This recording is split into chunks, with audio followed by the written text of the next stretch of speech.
പൈസ എന്ന് പറയുന്നത് ഇവര് പറയണ പോലെ ഒന്നും ഉണ്ടാവാൻ ഒന്നും പോകുന്നില്ല. നമ്മൾ എന്തിനേയും വിമർശിക്കുക എന്ന് പറഞ്ഞൊരു നേച്ചറുണ്ട്. ഇത് സത്യമുള്ള കാര്യമാണോ അല്ലയോ എന്നൊന്നും നോക്കാതെ നമുക്ക് ആരെയും വിമർശിക്കാം. സെലിബ്രിറ്റീസ് പറയാറില്ലേ, ഞങ്ങൾ മൈൻഡ് പവർ യൂസ് ചെയ്തുകൊണ്ട് സിനിമയിൽ ചാൻസ് മാനിഫെസ്റ്റ് ചെയ്ത് അവർ പോലും ചെയ്യുന്നുണ്ടെങ്കിൽ നമ്മൾ മനസ്സിലാക്കേണ്ടത് ഇതിലൊക്കെ സത്യം ഉണ്ടെന്നല്ലേ. നമ്മുടെ മനസ്സ് ഇത്രയ്ക്ക് ശക്തമാണോ? Power of your subconscious mind എന്ന് പറയുന്ന ജോസഫ് മർഫിയുടെ ഒരു പുസ്തകമുണ്ട്. ദ സീക്രട്ട് എന്ന് പറയുന്ന റോണ്ടമന്റെ ഒരു പുസ്തകമുണ്ട്. ഈ പുസ്തകങ്ങൾ വായിച്ചു നോക്കാം.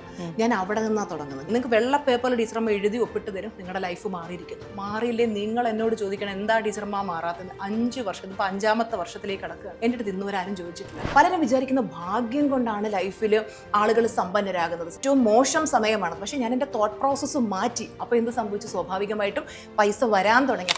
I attract money every day. എല്ലാ ദിവസവും ഞാൻ പണത്തെ ആകർഷിക്കുന്നു.